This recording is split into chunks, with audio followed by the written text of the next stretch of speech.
thank you for joining, Kimba. This is an experiment, as I just said. I thought we would start doing like an interview series with some of our contractors who are absolutely crushing the game.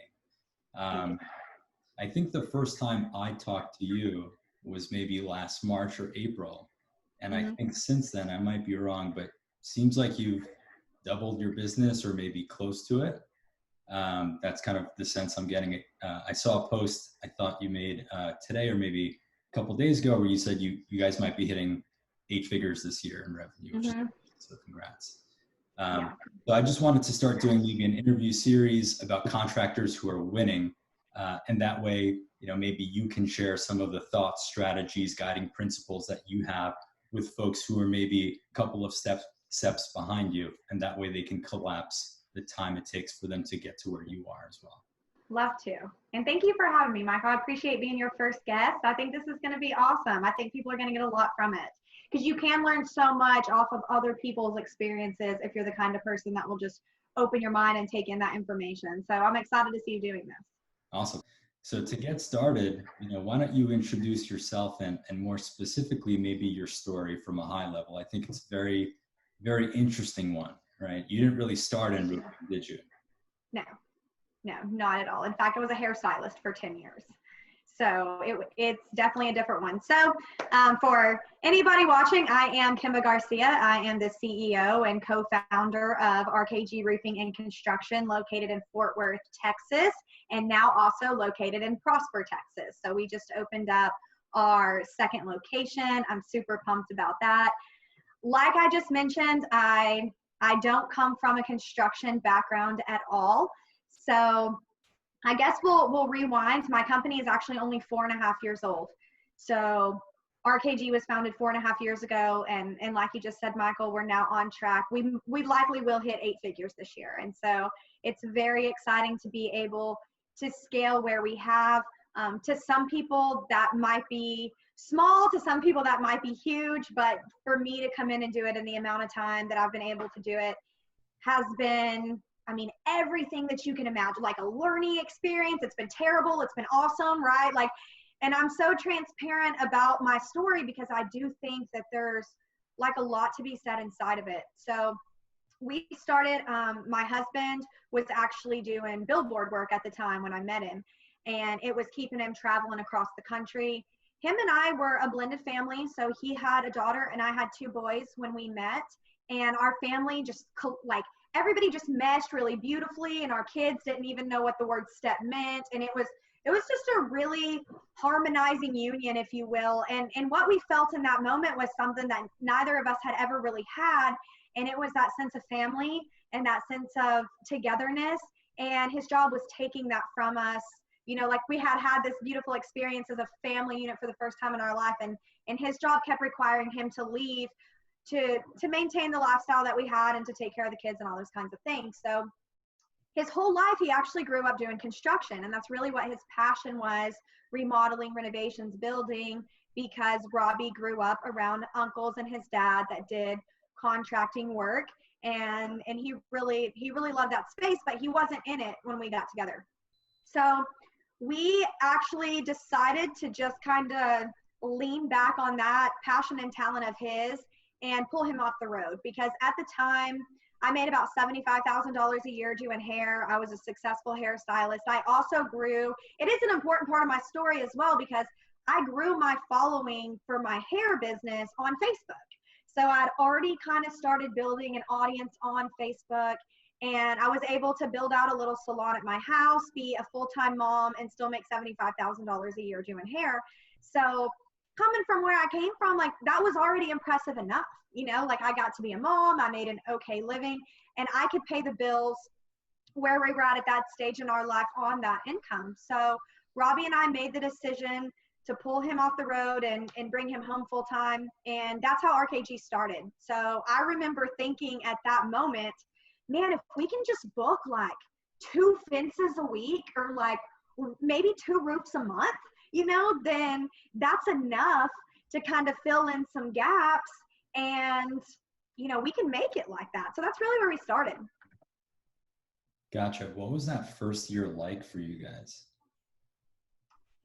It was honestly awful, and I wasn't in it full time. So the first year was Robby did all the labor, and that's the crazy part, because so often you see construction companies, roofing companies specifically, that it's a sales guy gone viral. You know, he worked for somebody else, he was really successful, he branched out on his own. We actually started the other way around. You know, Robby was our only labor hand, so he was doing the labor. What we did, Michael, we went around. I remember we got our little RKG polos made, two of them, two polos made, and we went around to other companies that had a face and a brand like we have now. And we told them, you know, Robby does really great work, give him a chance, sub some of your work out to us. And that was what the first year of RKG looked like. Was Robby was doing these great projects. He was actually on the roofs installing the shingles. He was inside actually remodeling the kitchens. Like, I mean, at one point we brought on one helper to kind of help him out, but he was the one doing it all. Meanwhile, we were making no money, because anybody out there that works under a GC probably understands that what typically happens is the GC cuts off like at least 40% of the margins off the top, and then gives it to the turnkey subcontractor, if that's the kind of agreement that's in place, to do the project. And so basically with 60% of the budget, we had to do labor, materials, and all the things. And there was honestly no money left after that a lot of the times. I mean, if one thing went bad in that project, which it's construction, so it does, and when one small thing happened, it took all the profit out of the jobs. And so I remember multiple times Robby coming to me asking me, because I'm over here doing hair, I'm getting cash. He's like, hey, you know, can you throw me $100? The $100 I just made doing a highlight. Hey, can you throw it to me, because I have to pay the helper, and we literally have no money left in this job. So this is where the scariest moment of my life happened, because Robby, we couldn't afford to pay any other labor people. And so Robby was pulling like 19 to 22-hour days. You've never seen anybody do anything like this man can work like drug-free. I mean, he was just the required time it took to put in. He stayed and made sure that that job stayed on timeline, that we stayed on schedule, that the job got done. He was very big into upholding his commitments that he made. And so our motivation was to have everybody under the same roof, but then it was like he was gone more. He was never at home. He was always out in the field. And I was working, I mean, dang, like 11, 12-hour days myself behind the chair, just booking myself crazy, because I was really carrying the financial load of our now family of 5. And so at night, I couldn't sleep without him. So I just started hammering, Michael, just hammering into learning all of the things like business, marketing, like all of the things that require the level that we've now reached outside of production. Because Robby had production on lock, but everything else, branding, marketing, management, taxes, P&L, cash flow, like all these things, I just started grinding into. And he didn't really know that I had been studying so much, because he was gone. So he gets home one day, and I just look at him dead straight in the eyes, and I'm like, Robby, I'm quitting doing hair. Today was my last day behind the chair. I'm quitting. I am firing myself. The look on his face was like, I mean, we literally had no idea how we were even going to pay our rent the next month. I swear to God, we had nothing. We had nothing in the bank. In fact, the week before that, I had actually had to book a last minute hair color. Like, I put on Facebook, you know, hey, I'm the special, I'm having an opening, whatever. And I booked another hair color because I literally needed $200 to go to the store and buy groceries for my children for the week. Like, we were not in a good financial place, but that's why I made the decision that I made, because I knew what I had inside me. I knew the knowledge that I had learned. I knew the potential that laid on the other side of this thing. And I told him, I'm like, man, look, if all my energy does not go into RKG, it's not going to make it. Like, we have to be a team. You are doing you are putting out all these beautiful results, but like, somebody else gets the credit. Somebody else yard sign goes in the yard. Like, somebody else gets the referrals. They may or may not ever use you again, man. Like, we need to be able to take the credit for the beautiful work that you're doing. We need to be able to have 100% profit margin to work in, not a 60. Like, we need a face and a name and a brand. And at that moment, I still didn't know what running an 8-figure company looked or felt like. I just barely do, really. I'm just on that horizon, but there's been like multiple levels of jumps that I've had to personally make within myself to be able to reach these targets. And that's for anybody watching this. Like, if you get nothing else out of my, like, nothing business-wise, nothing else out of my story, if you stop here, just know that every single thing that you want is on the other side of the knowledge that you can acquire. Like, it's such a blessing to be in the time that we're in, because knowledge, look, you are doing this right now to provide knowledge and value for people for free.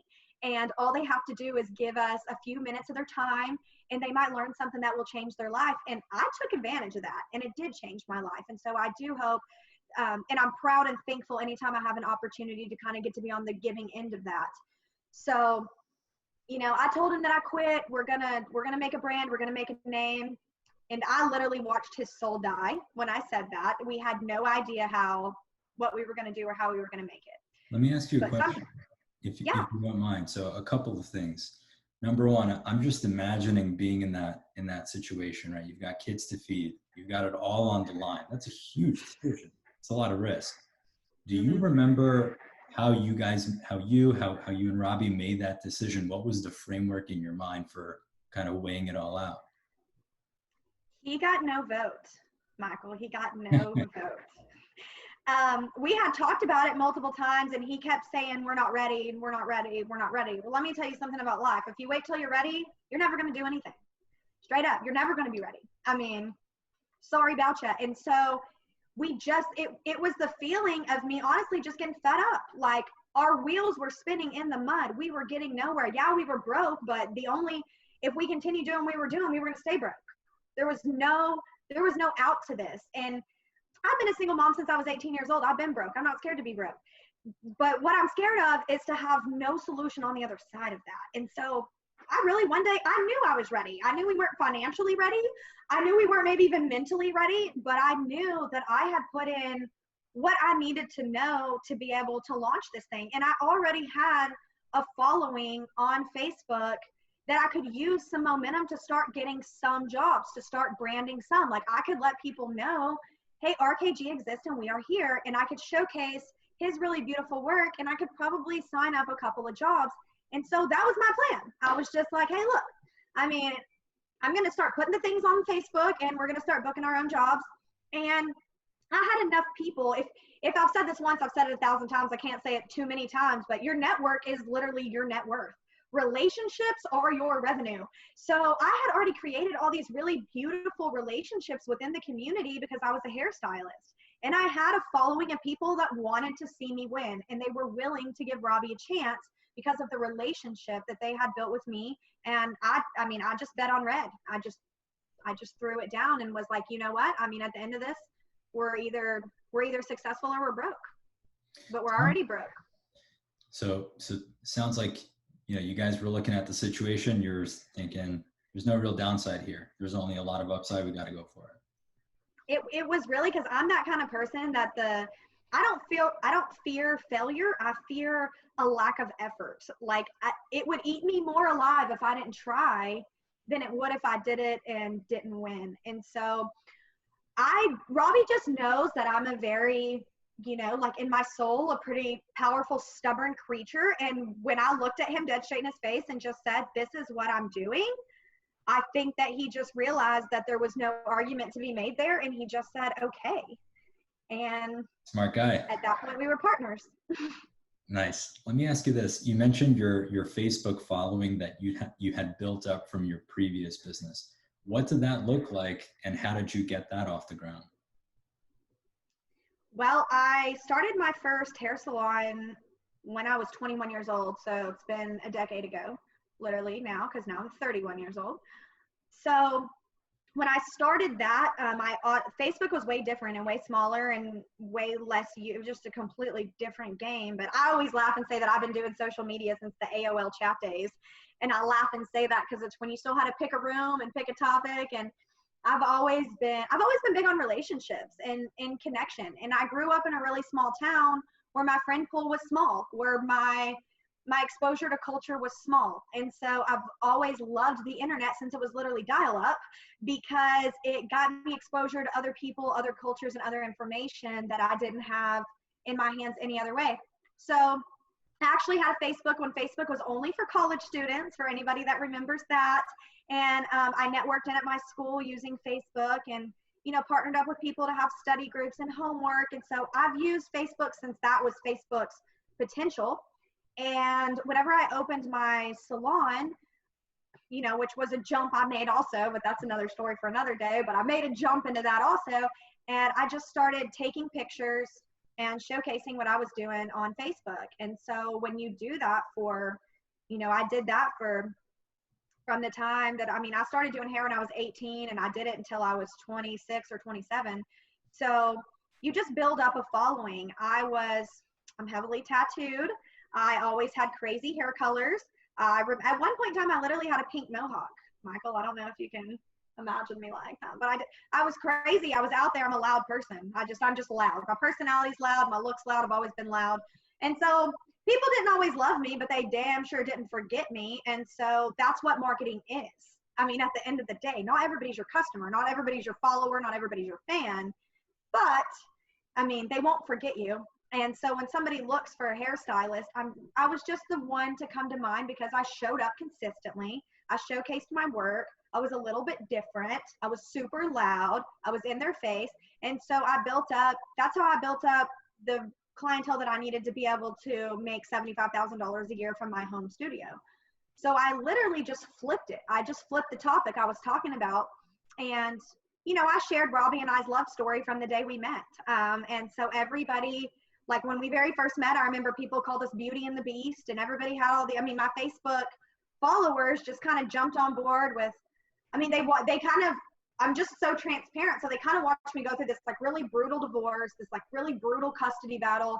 And then they watched me find like the person that everybody knew was my soulmate. And then they kind of watched that little love story. People love stories. That's what it boils down to. They love the story. And I've always kept them a part of my story, and they've always wanted to see me win.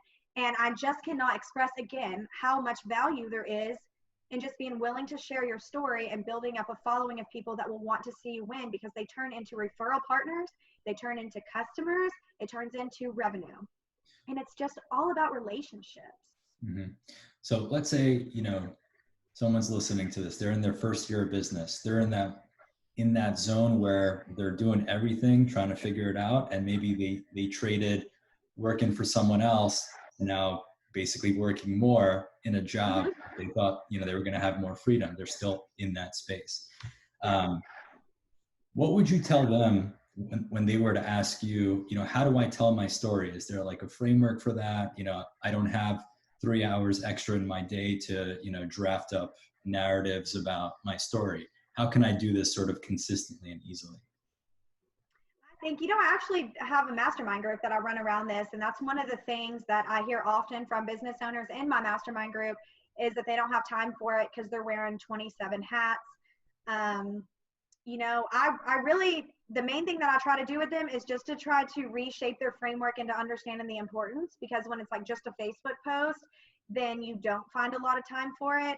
But when I say that sometimes and this is crazy, dude, but like, thank God for iPhones 11 being semi-waterproof, because sometimes I'm literally posting in the shower. I swear, I'm like letting my conditioner sit. Like, there are times like in any down moment that I have, like if I am waiting on an interview to get there, I'm set up, I'm about to do an interview, I'm on Facebook. Whether that's me creating content or whether that's me doing outbound engagement, which is everything, I'm communicating with other people. It's just about showing up consistently. So even the days that you don't really have time to sit down and write out a novel, just show up consistently, show people what you're doing. Especially if you're out in the field. So that's really the prime time to do it, because you just have content creation at your hands. You can get on your story real quick and, hey, I'm out here building a fence today, or we're out here doing this really beautiful pergola, or look, there's Miss Jones, and just keep it fun and upbeat. I think a lot of people, and I still struggle with this too. It's like you're scared to tell your story because people might not think that it's interesting. Also, it's like, great for you, Kimba, you got this great story. Well, to me, my story is also not great. It's also not that impressive. And I would just say that, everybody out there probably feels that way, but everybody does have a really cool story to tell. They just might not know how to tell it. But when you just tell the truth. Just get the time in wherever you can. You can literally create a piece of content a day in 10 minutes. And I am still one of the most busy people alive because I keep so much on my plate. And even I can find 10 to 15 minutes a day at least. The thing is, you've got to stop looking at it like, oh, it's Facebook and I don't have time for that. And you have to look at it as I have 5,000 plus people on my personal page alone that I can talk to today and reach. You can go around and you have to market for your business. You can go around knocking doors, you can hang flyers, you can take cards on people's mailboxes, and you're never going to reach 5,000 people in 10 minutes. So Facebook is a super powerful tool, and it's also free. Like, you don't have to have a marketing budget to start that. You don't have to pay for cards. You don't have to pay for flyers. It's 1,000% free to start in groups and on your personal page, and prioritize 10 to 30 minutes a day as your actual marketing budget, because it's the best one that you have. Do you guys, and I want to dig more into Facebook and social media in a little bit, but real quick, do you guys use paid media a lot on Facebook, or is it all organic? So most of my conversions are organic. Let me say that. I do put some money into Facebook. I probably spend about $1,500 a month on Facebook for RKG right now, which is not a ton when you consider our revenue. When you consider how little I spend on advertising and how much I've been able to scale and grow on that, it's actually a little bit mind-blowing. But I do both paid ads on the back end of Facebook. I've gotten pretty good at that, as well as I use boosted posts, and I set demographics so that my content on my business page is actually getting out to people that are not in my network yet. So a lot of people also say that boosted posts are a waste of money. I never looked at it like that, because what I'm doing is I'm paying to get my pictures and my copy in the news feeds of people that are definitely my target client, because I set my demographics accordingly. And, you know, people need to see you, let's say 5 to 12 times before they buy typically. So when I'm showing up, and the cool thing about Facebook ads is when you pay to be there, Facebook also owns like Words with Friends and all these different apps. And so now it's really cool because I'm creating this picture. I stick to the DFW market, so I'm not like trying to go global or national right now or anything, but I really hone into my market. And it's crazy because people will always be like, Kimba, I see y'all everywhere. Yeah, we got maybe 10 trucks. You know how many trucks are in DFW? Like, you don't see me ever. You see me everywhere because you see me when you're playing Words with Friends. You see me when you're scrolling your timeline. And now you know my brand. So when you do see my trucks driving around, it just looks like they're everywhere because it's what your eye, you know, it's like you always see the kind of car you drive. You probably never noticed that. I've never noticed silver Jeeps until I own one. Now I got a lifted silver Jeep. I'm like, half the DFW's driving a lifted silver Jeep, but it's a mental thing. And so that's what branding is. And so now they see my guy at Home Depot on my t-shirt, and then they saw my truck around, and by the time I'm showing up on Words with Friends, they think that I'm like a genie in a bottle and I'm everywhere, and I'm not, but I'm showing up to the same people in the same market in different places very consistently. Yeah, it sounds like consistency is like the biggest part of that. 10 minutes a day, everything. Telling the story. Yes. So what happened next? You looked Robby in the eye. You said, hey, we're going all in. What happened next? Well, it was a very stressful next year. We learned a lot of very difficult lessons on hiring subcontractors. We made a lot of bad hires. We ended up doing a lot of jobs twice. We kicked off a sales team, and our sales team was honestly the easiest and still is the best part of what I do, but it's just because the relationships came so natural to me. But I had a lot to learn when we started getting into insurance. So I guess it's like, we're booking these jobs for people I know and off relationships and word of mouth, and I'm posting on Facebook and we're gaining some traction. And then what we really realized is we're like, man, there's actually a lot of work there's a lot of money in insurance work. Like, that's actually where it is. But we didn't really know a lot about insurance. But, you probably can see by now that that's never held me back. I'll just learn it. Like, whatever, dude. I don't know insurance. Insurance is where the money is. You know what? Sounds like we need to learn insurance. So I did what a lot of people are scared to do, and I invested money, again, that I didn't really have to invest on the education that I knew that I needed. So I bought into a program that taught me a lot. It taught me enough about insurance to really start putting some skin in the game, to know how insurance companies operate, the legalities behind it all, the damage that they're looking for, the way claims are paid out, the way to maximize ways that claims are paid out. There's a lot to insurance. It's one of my favorite things, because I tell people, it's when I hire on a salesperson, I can't give them like a process to their job. I can't give them a workflow to their job. What I give them is a playbook. I'm like, hey man, here's the insurance playbook, because this is like a football game, right? Like when you get out on the field, you're going to have your plays, and you're just going to have to be a little bit intuitive about which way that you duck and weave, right? It's like, because depending on the carrier, depending on the adjuster, depending on the roof, depending on the homeowner, you have a whole new equation every single time that you show up to a job, every time. And so I had to learn that, and I had to get good at that. Once I did, I'm a really fast learner. I'm kind of a nerd, so I will spend hours hammering into education. I just love it so much. So I started doing what storytelling also does, right? So I started telling these really great stories about my company and the homeowners that we're helping. And, you know, I just saved this person $25,000 because they didn't have to pay for a roof. Their insurance paid for it because of the knowledge I have. I made that happen for them. And I started to use my social media audience again, because now I want people to come sell roofs for me. It's just me and Robby. We're as big as we're going to get as a two-man operation. It's time to bring on a team. And that's the first step in scaling, right? It's like, you're only going to ever be able to do as much as you can do as one or two humans, or however many you have. So to get bigger, we need a bigger team. So I started telling all these stories, and what these stories did were they inspired people to want to be part of my culture. They wanted to be a part of what Robby and I had going on. And when I say that right there, Facebook and culture are the two things that have scaled me from literally trying to feed my kids and trying to come up with $200 to go to the grocery store, and being able to sit here with you today and be like, man, I'm the CEO of a company that's likely going to hit 8 figures this year. We did hit 7 last year, the top of the 7s last year. So it's like, I don't think that reaching 8 is going to be that hard.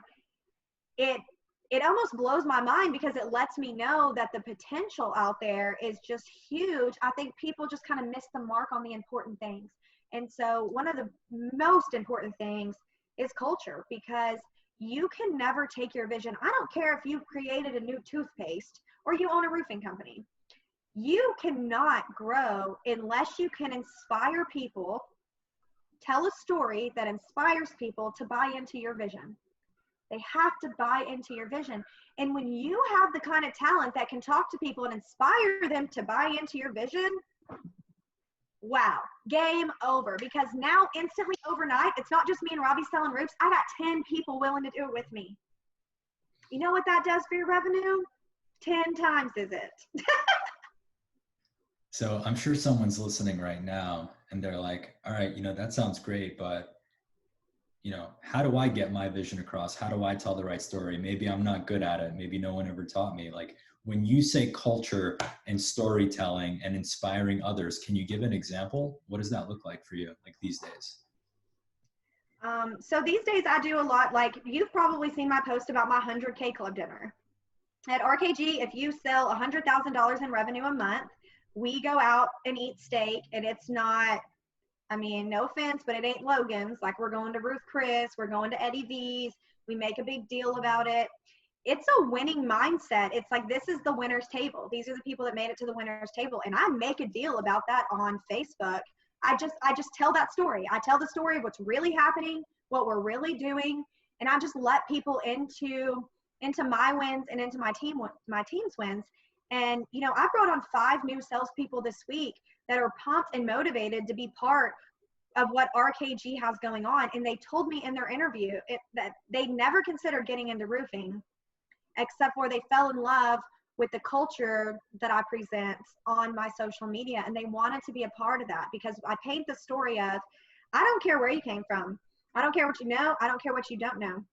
If you can walk and talk professionally, and you have a work ethic that you will dig in, like if I give you tools, if you're the kind of person that will pick those tools up and use them, I will help you make 6 figures a year your first year in this industry. And I'm confident that I can do that if I find the right people that will buy into my vision and will match my energy. I'll make them hit 6 figures a year. I actually have people at my company that make $20,000, $30,000 a month as salespeople.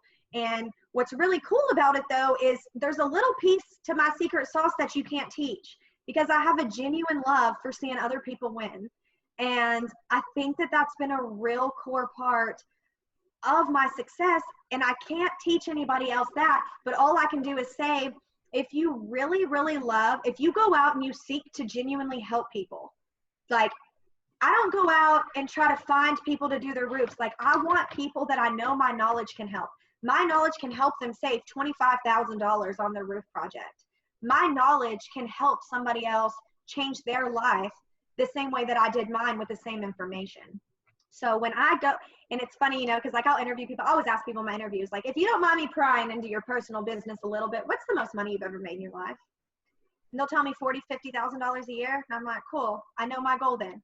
And at the end of this interview, I shake their hand and I make a commitment to them. And I say, if you'll match my energy, if you'll learn what I teach, and if you'll match my energy, I will make your success my personal responsibility.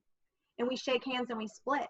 And that's what builds culture. You can't build culture if you're not a leader in your heart. And a leader cares about their team. A leader does not stand at the front, bark orders, make demands. And if that's how you're running your company, man, you don't deserve for it to grow.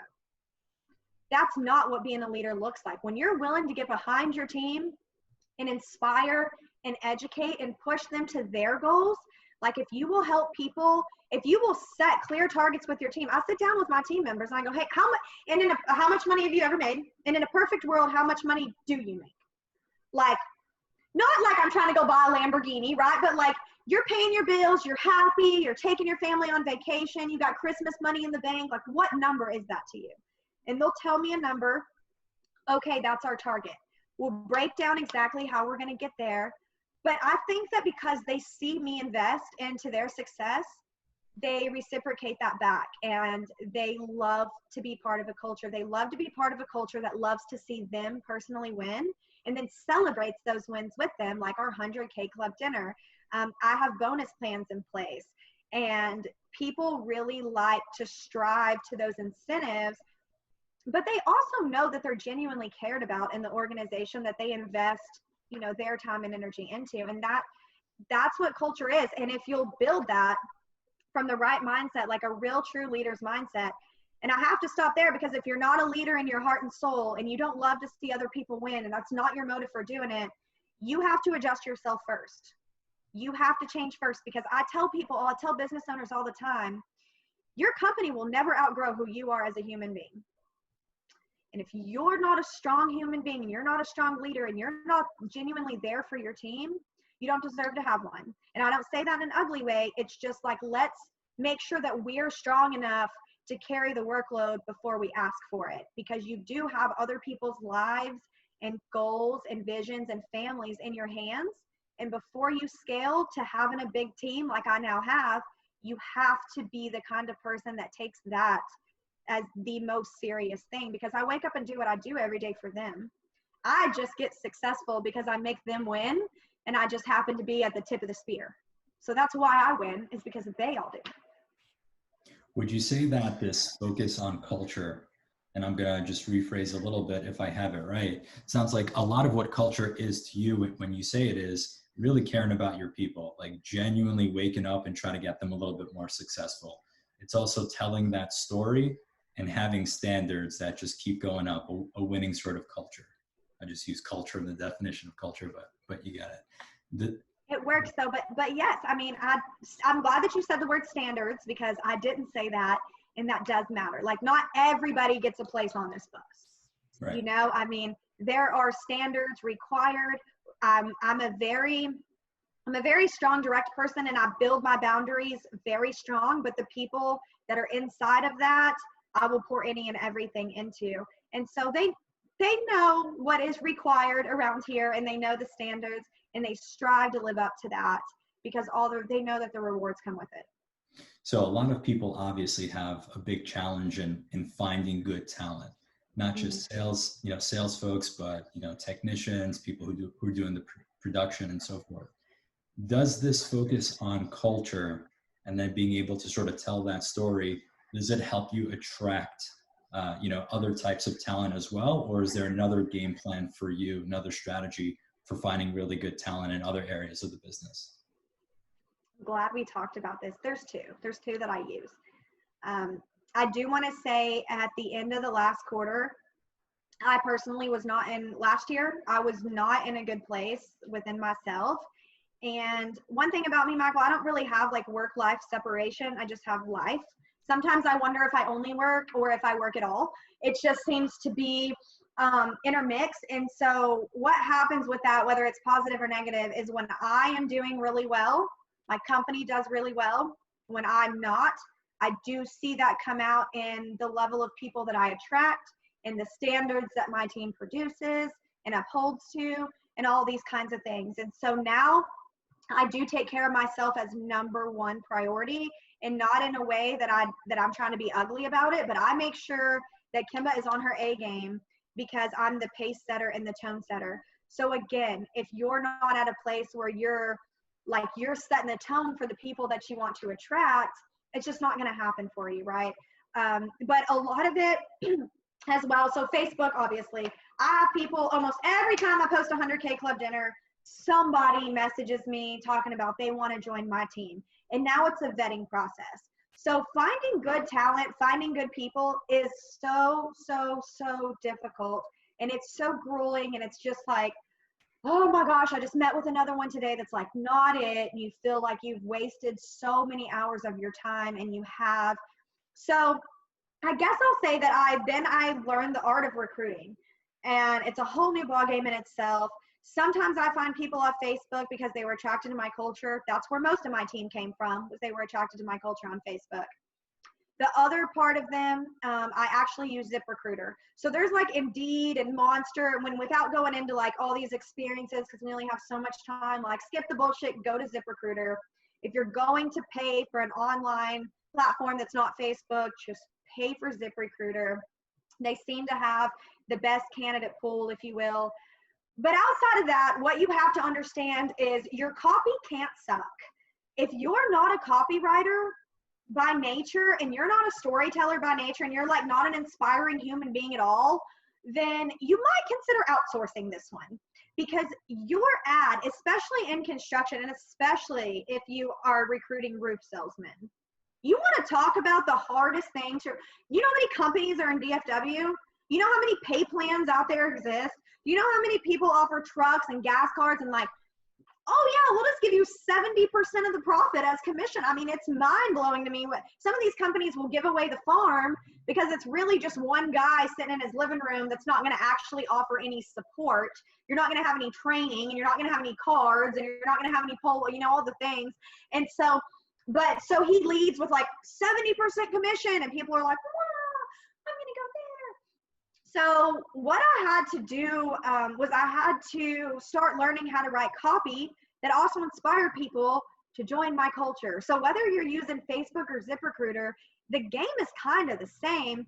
It's just when you're doing a sales ad, because on ZipRecruiter, it's not like organically posting things. It's a sales ad. But what I did in the copy that I found to be the most beneficial, and when I pumped money behind this one, I wasn't pissed because it worked and I got some people. But I started picking apart the pain points of salespeople because I've been in the game long enough. I know the pain point of salespeople. So at the beginning of the ad, I'm just like, are you tired of waiting 3 months to get paid your commissions? Are you tired of a company that offers you no office support or training? Like, and then they're like, yeah, the reason, actually I am. And I've earned myself the next sentence. I've earned myself the next 20 seconds of their life or whatever.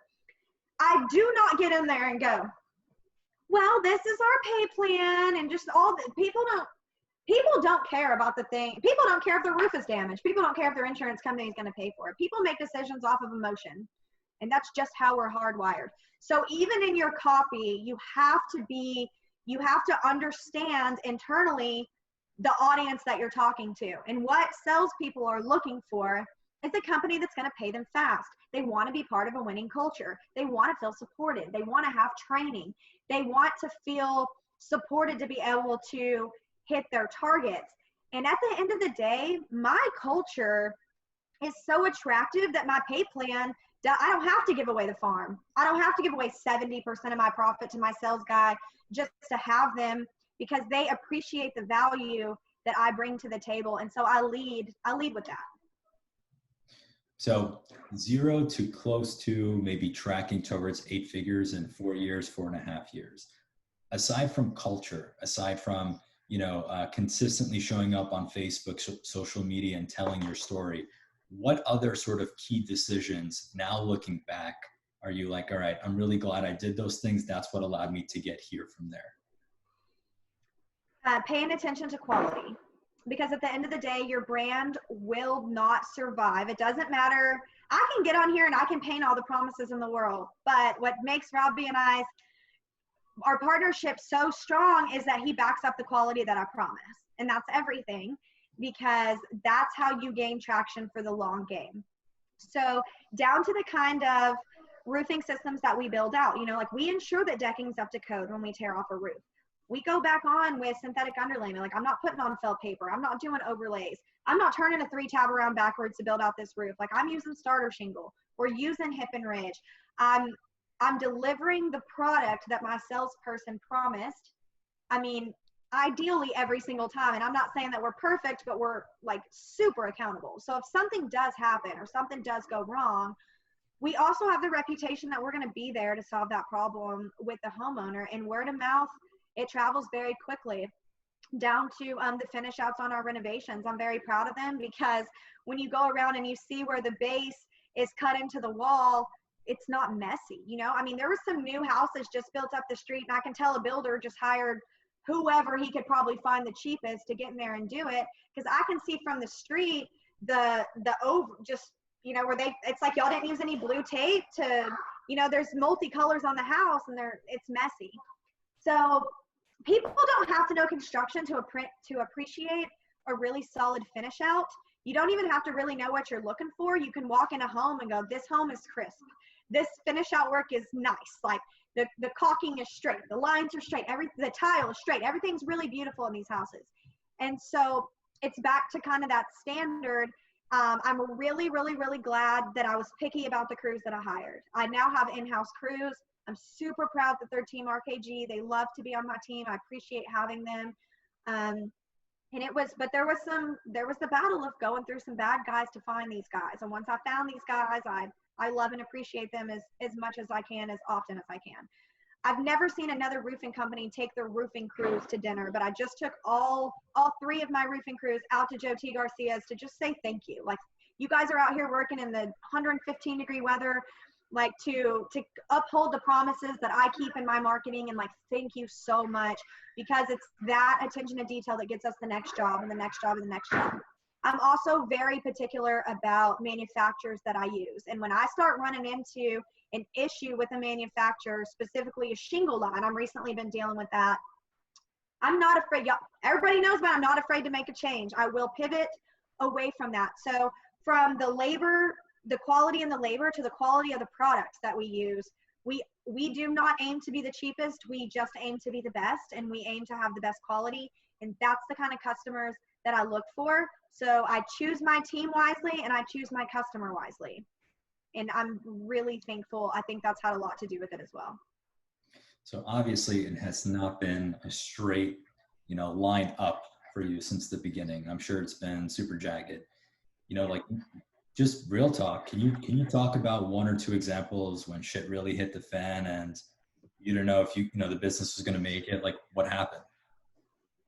I mean, actually, in the last quarter, we had, this is the most recent one. So there was, at the end of the last quarter, just to put it into perspective, I had 5 full complete renovations going on at a time, like full gut houses, 3 to 4,000 square feet a house. I had all in-house crews on it. I had one guy that was my project manager, my renovations manager of that whole side. And then of course, every crew had their lead. But these people were not, this particular one person that was over the rest of the people was not bought into our vision. He was not bought into anything that I stand for. We're just not the same. And I really had a problem with him for a while, but where I was able to kind of help Robby understand what was coming. I mean, in less than 3 months, we lost $70,000 on our renovation side. And I kept saying that it was leadership, because instead of making a material list at the beginning of the week and going to Home Depot, I got a guy going to Home Depot 3 or 4 times a day. Well, I got 4 of these crews going on out there. I got these guys making $20, $25 an hour, and Home Depot's 30 minutes away, and they circle around in Home Depot because they don't care, because they're getting paid hourly. So it's like, oh, I'm at Home Depot. Billy sent me to Home Depot again, you know, and now they're just wandering around Home Depot. And so, I mean, just think about that. You got 20, 40, what, $60 before they get back. And you got one of them that does that every single day. You got people that will throw away a box that has a whole ceiling fan in it. I'll pay $500 for a ceiling fan or whatever it is, and then trash. So I have materials going in the dumpster. I have labor, man hours being wasted. And it really came down to, I wasn't tracking expenses per job correctly, and it made it very difficult for me to find the hole. I knew that I was losing money. I knew that it had a lot to do with the leadership that I had in place, but I struggled to fire in because I couldn't prove it. So what I did at the beginning of the year, I really hammered out a very intricate P&L report. Before my company loses $5, I can see it coming. I know, and it's hard to understand that if you still have a small operation, but if you can consider for a second having 4 crews going on the renovation side, 3 crews going on the roofing side, 20 salespeople out there selling, this is a lot of moving pieces. It's a lot of money. You got money going out for sales, you know, cards, shirts, hats, all those kinds of things. You got money going out for gas, vehicle expenses.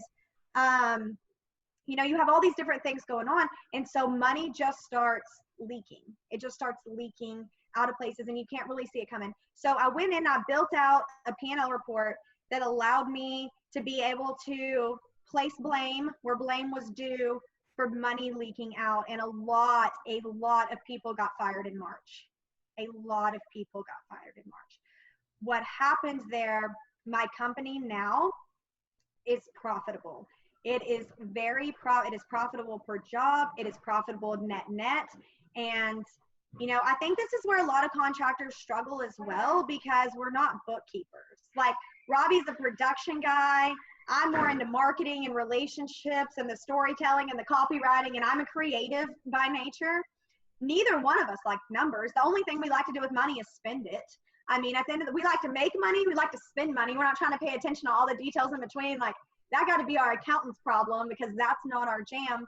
So I had to learn something else. I had to learn bookkeeping. I had to learn accounting, and I had to prioritize the fact that if I did not get in front of this, that it didn't matter. It doesn't matter if you hit 6 figures. It doesn't matter if you hit 8 figures. It doesn't matter if you hit 10 figures, man. It doesn't matter how much money you make if you spend more in the process. So I kind of backed up, and that's why we will probably hit 8 figures this year.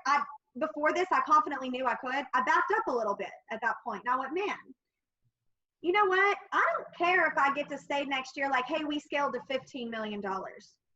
I don't care. If my profit margin is not 30 to 40% on that $10 million, $15 million, whatever I'm trying to hit, I don't even want it. I want to have a 30 to 40% profit margin on a $7 million revenue before I make another move.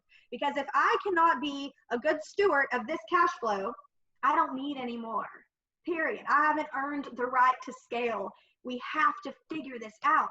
And now I'm just telling you, my Excel sheets, I got tracking sheets, I got P&L report, I got all the things, but I can see my company from a God's eye view at all times.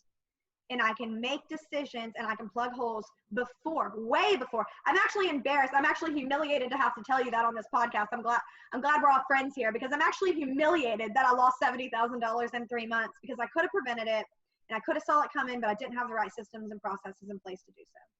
But that's the thing, you know, you had that painful mistake now, so in the future you're not going to lose $700,000, you know. So. That's right. And I tell myself that all the time. I'm like, you know what, girl, you had to learn.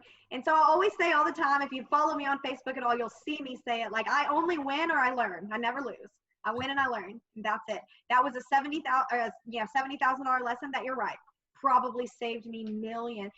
What it did is it saved my company. It saved my legacy that I'm building, and it saved my cash flow that supports my family. because if we would have kept going like that for another 3 months, RKG wouldn't exist. We wouldn't have been able to sustain it. Wow. So in moments like that, I mean, I'm sure those were some tough nights, weeks, maybe months. And you said earlier that your business is only going to grow. Basically, you're the bottle cap for your business. If you're not at your peak, your business won't be either. So when you're having, rough weeks, rough periods, and you're down, maybe down on yourself, and everything's chaos, what do you do to get relief and sort of balance things out so you can pull the reins on the whole business and gain control again? A lot of self-talk. Recently, though, even at the beginning of the year, and I mean, I kind of am this little hippie chick, so this is what it is, but I mean, I meditate every day. I try to start off my morning with a meditation, and I think that can be anything for people. I think that we don't prioritize our self-care because we don't understand that you can't give what you don't have. Like the apple has to have apples on the tree for other people to be able to come get the apples. And I know how big of a role that I play in my company now. And so I know that it's my responsibility to be the best me every day. I do not take that lightly. But I really make sure that I give myself a good morning pep talk. It's part of my routine. I don't, my hashtag I use all the time is wake up to win. And it's because that's what I do. I set my tone in the morning so that I can win for the rest of the day. That starts off for me. That starts off by making my bed. When I get up in the morning and I don't want to make my bed, I make my bed look pretty and I literally go, there you go, Kimba, that was the first one of the day. And then I take 10 minutes to go out on my balcony and I do my oils and but what happens in that moment, my husband still thinks I'm crazy, but I'm like, look, what's happening in that moment is that I'm checking in to my center and into my inner power because it's there and it exists in all of us. And I think it's important that we tap into that and to remind yourself in the morning that what you don't know, you can learn. You are capable. You are capable. And in fact, you're the most capable person to scale your company because nobody knows your vision or any of that stuff other than you. And so we can always level up. And I've made it a priority to do that. And I protect my peace first. I love my husband and my children and my team. I would take a bullet for any of these people, but more important than them is still me. And I build very strong boundaries around my own peace, my own sanity. I take time when I need it. I talk myself up. I remind myself that I'm strong and that I'm capable every single day. And again, that does not come from a place of vanity. It comes from a place because I really genuinely do understand that I am leading not only my company, my culture, my organization. Like, people at my company say that I am the heartbeat of RKG, and it's not a light load to carry. So I have to make sure that I'm strong every single day. And for me, it kicks off with that, structured morning routine and making the bed, meditating, working out, having some coffee, having some water, getting myself together, and then jumping into the office. So I'm actually awake for about 4 to 5 hours before I even make it to my office. Love it. What time do you wake up in the morning on average? Like 5:30. Yeah. Let me ask you this. If you were to take yourself back in time, right? You and Robby are maybe 6 to 12 months in, things are a struggle. You can't even see the future. If you were to go back in time and have sort of FaceTime with yourself back there, what would you tell yourself? Like, Kimba, you need to focus on X, Y, and Z and don't make that mistake. What do you wish you would have known then? It would have been cash flow. I would have really started because everything else honestly comes natural enough to me. Marketing, networking, copywriting, the inspiring things, all that comes so natural to me. And I avoided what I didn't like. And I don't like numbers. I don't like numbers and I don't like patterns. I don't like any of that stuff. It's just not my jam. So I, in fact, like it when, more artsy. The less patterns, the better. Just the more chaotic it is, the better. And so that did not come natural to me. And because of that, I literally turned away from it until it was sink or swim. And I can only imagine all the countless money that I lost because of that. I couldn't tell you how much I lost because of that because I wasn't tracking it. So who knows? It's out. I don't know. And so that would have been the biggest thing, is that I would have prioritized keeping a really good tracker of my cash flow, my expenses, a lot better than I did when I was smaller, because it would have been easier. With less transactions, there's less to get into the habit. I mean, I had $7 million a year run through my hands before I started deciding like, oh, probably need a little bit more of a formal P&L report than like what's living in mine and Robby's minds right now, or like trying to scroll through the bank account. And plus it was a disaster for the CPA at the end of the year. So it would definitely be cash flow priority, and ensuring that you're always within margin. You know, not every customer is your customer, not every job's your job.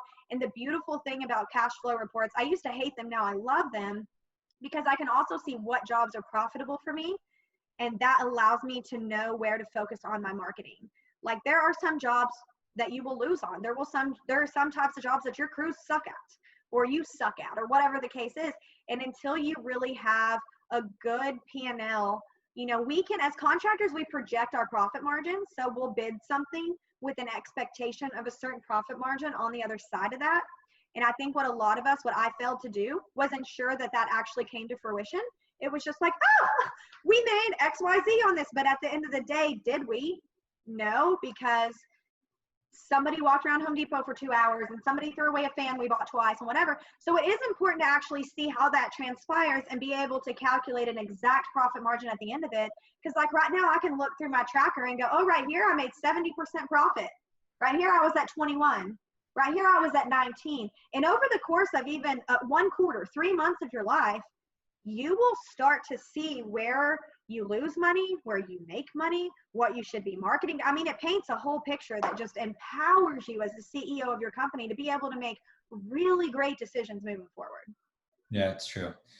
You know, all the contractors in our network and Enhancify's network, once they reach a certain age, they just become sharks with the numbers. I mean, they're just operators. They really focus on that. So let me ask you this. Let's say you had an extra 100K to invest in your business right now. Where would you direct that money? I would probably, I don't know if I would open another market. If I had another 100K, right now I would probably put it into real estate. I'm not even sure. My business is such a cash flow business right now. I've designed everything to be very cash flow dependent on itself. You know, we cash flow per job. I don't spend a ton of money on marketing. I'm not sure I would. I'm not sure I could say, oh, I would get a commercial, or I would do this, or I would do that, because I really believe in Facebook. I feel like 74% of people are on Facebook every single day, and those 74% of people check their Facebook 8 to 12 times a day. Nobody watches TV that much. It's one of those things where I really like the way that I'm doing things. I do think, I'm not sure that money would solve any of my problems. I think it's just continuing at this point, that consistency of doing what I'm doing. So I think if I had 100K to throw at something, it would be real estate. That's what it would be. It wouldn't even be RKG. And on the flip side of that, I know that you guys really give back to the community a lot. So I'm curious, you know, how do you make those decisions on, hey, who do I give a free roof to? Because I'm sure there's, you know, so many people you can help, but you were just saying you have to also look at the numbers. So how do you make that decision in your business? I've actually only done a handful of roofs for free. Most of the charity work that I do comes in a little bit different form to where it doesn't heavily affect my P&L report. I have done it a couple times. And I have also implemented it in a process just in case anybody does, you know, maybe they want to give away a free roof here or there. How do we make that decision? You will get messages on Facebook or phone calls to your office with the sad story of the week, you know. And if you're a compassionate human being like me, it's going to pull at your little heartstrings, and you're going to be, you know, you're going to want to help. And especially, I'll tell you the one that was just the worst for me wasn't even somebody wanted a free roof. They came to me and told me that their child needed this surgery. I feel silly. I'm going to laugh about it. I'm so embarrassed. I'm telling them, like, I'm turning red. They came and told me that their child needed a life-saving surgery. And then basically, if they didn't shit out the $4,500 required to get this surgery, that the baby wasn't going to make it. Wow. And I mean, there was tears involved. I stayed on the phone with this person for 2 hours, just crying together. And I did no research into this situation because I'm a mom. and he knew exactly where to stab me. Now, I've never seen a professional con artist like this person in my 31 years of life. And so I didn't even vet any of the story. I just got wrapped up in my emotions, and I made a phone call to my office, and I said, hey, so-and-so's going to come by and grab a check for $4,500. You have permission to cut the check. And that's all I said.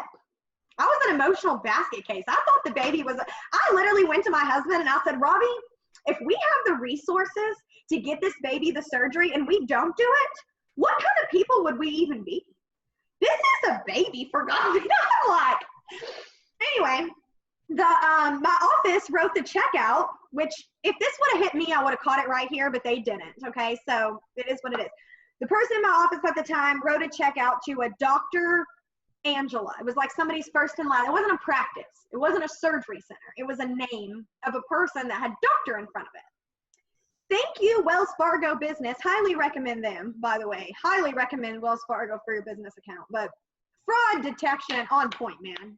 If it doesn't look like my signature, they're calling. If it seems weird, they're calling. So Wells Fargo calls me and they're like, hey, Kimba, did you approve this check for $4,500 to Dr. So-and-so? And I'm like, yeah, I did. And they said, okay, well, it's not written out to a practice. It's written out to them personally. And she's in the branch right now to cash the check. And I'm like, a doctor doesn't cash a check in cash, right? Like, and they're like, and she's like 20 something years old. And I'm like, and she seems very nervous. I'm like, okay, hold the bus. Anyway, long story short, man, this guy doesn't even have a baby. It's like him and his drug-head girlfriend, and they're just trying to cash my check in the girlfriend's name and whatever. So time and time again, I have people, because I think people do watch me on Facebook and kind of see that I have a squishy part to me.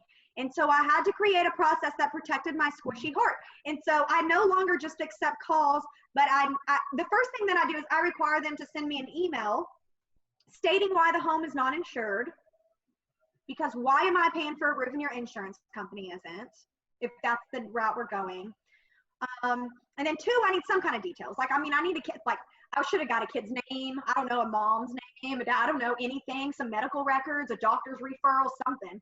So it's what's really crazy to me, Michael, since I've started doing this, like when they call the office, I'll say, okay, here's my email. And I don't even make it sound like it's me.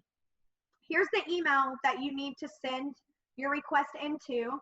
And then we will look through it and make a decision on how our charity dollars are going to be spent at that time. So we'll be back with you. Do you know that this month alone, I've asked 3 people who have called me for those emails, and I have not received 1 email from all 3 of these people. And here's my thing. If you don't have 10 minutes, I don't have 10 grand. Straight up. So, so that gets rid of the liars pretty quick, because they just don't want to attach their name to something written. And they're also looking for the quick steal. So they don't really want to take the time to sit down and put it into an email. But a lot of what I do is mostly I give back to organizations. Like I have one particular nonprofit organization that deals with women that are victims of domestic violence. I'm a domestic violence survivor myself in my younger days. And so I know her, I know what she does for these women. And I know, because I've been that low and that beat down, and I now consider myself to like wear my crown proud. I know the potential that these women have if they get the right resources given to them. And so I try to stick with things like that, like her, to where I know that it's going to be used for things that are important to me. And then I obviously, I also know my budgets. I've talked to my CPA and I've asked him, I've at least got myself educated on how much of this I can write off.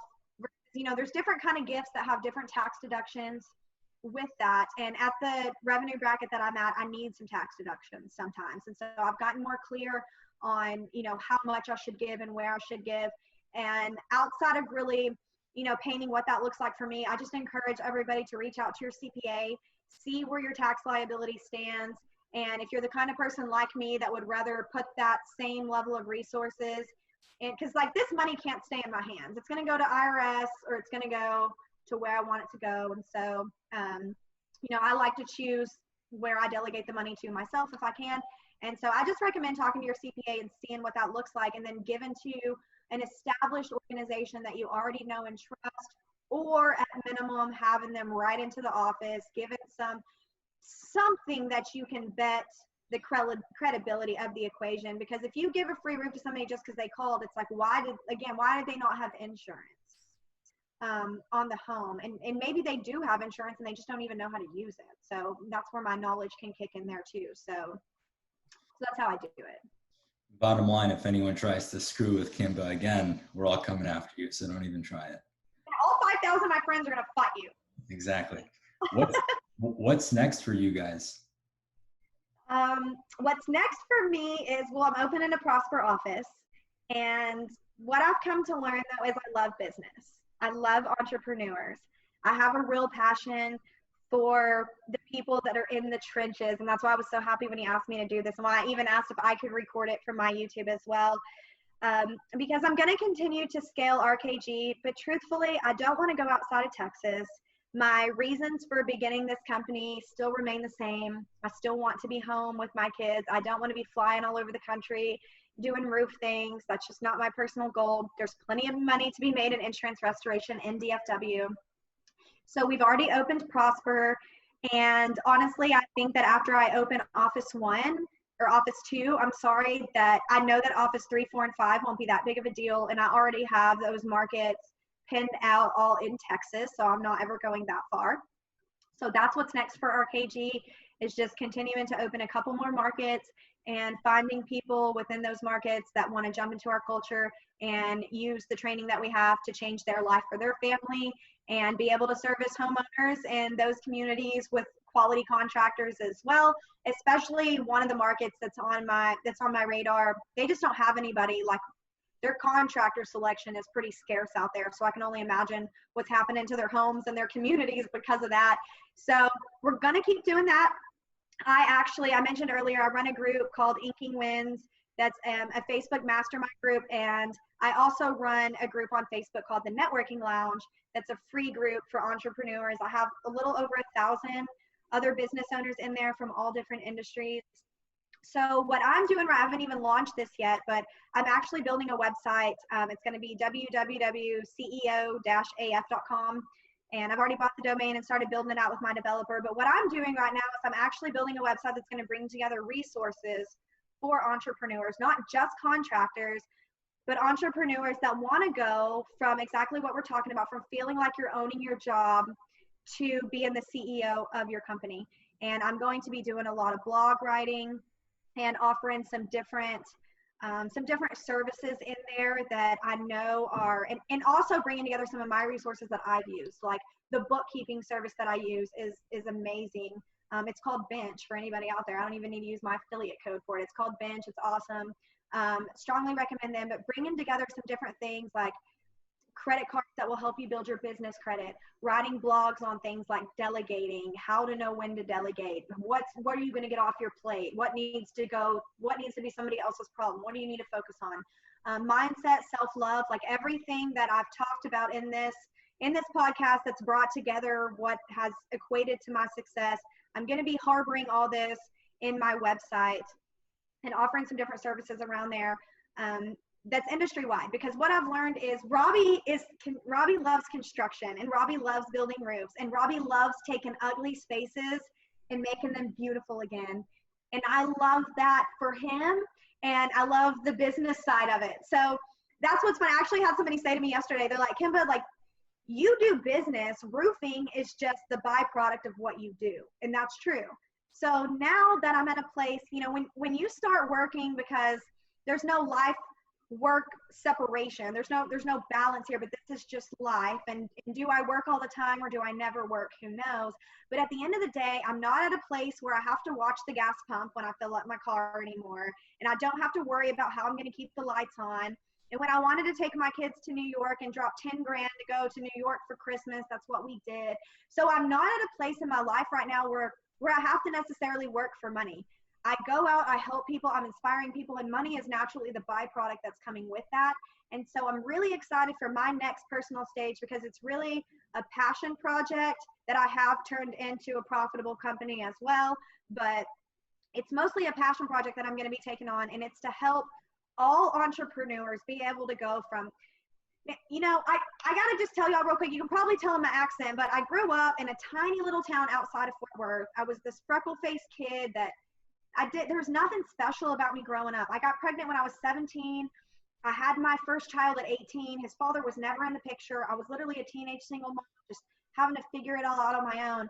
And I know that with every single thing in me, that with the right mindset and the right resources, there's nobody out there that could not change their life the way that I have. And I just want to be able to bring my platform and my website to people and be able to show them the resource. You know, this is the equation right here. And if you can just take this equation and do what everybody's scared to do, jump, do it, make that decision. Don't wait for the right time. The right time's never going to be here. Implement this today and be really consistent with it, and you will change your life. So that's what's next for RKG. That's what's next for me personally. And I'm just stoked about all of it because I feel like, man, we know what we're doing now. Like the sky's the limit, you know? Amazing. And I think that's a beautiful note to sort of wrap this up on and end on. I think people listening, I hope there's going to be many people listening. I think this is a really good first experiment. And I'm so glad that, you know, you popped into my brain when I think about Contractors Who Win.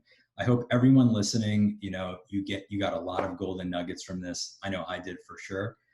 So thank you so much for your time. And once again, if people want to, you know, follow your journey, hear some of your stories, maybe look at some of your posts for inspiration or follow your next, you know, venture, where can they find you?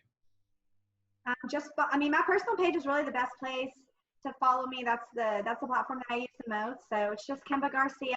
I am maxed out on friends right now, I think, but you can always hit the follow button. So, you know, I think I have some people that follow me that aren't on my friends list now, and you'll still be able to see all my content, interact with me, feel free to send me a message or comment on one of my posts. I always reply back to comments. And so I'm pretty available. Also, if you search Facebook, the Networking Lounge, you can also find me in there. I'm consistently showing up in my networking lounge, and I genuinely love entrepreneurs. So go in there, introduce yourself, what you're doing. Pretty soon I will have, if you can find me there on Instagram, Kimba__ Garcia. But if you find me there, then as soon as I get this website launched, you know, I'm definitely going to be promoting it, and it'll be live. I have the domain and the website over here, but they're not linked yet because I'm still working on some things. So as soon as that's launched, you know, I'll be promoting it on my personal Facebook page and in the networking lounge. So find me there, and I look forward to meeting. I really do love relationships. I love meeting new people. So I would love it if people would reach out to me, follow me, interact with me. I really would appreciate that because I love new relationships and new connections. We can all gain. It's not just me pouring value out onto other people, but they probably have a lot of things that they can give me as well in experience. And, you know, we can really all grow stronger together. And that's the important part of the networking lounge and my Facebook relationship. So Kimba Garcia, look me up, follow me. I look forward to it.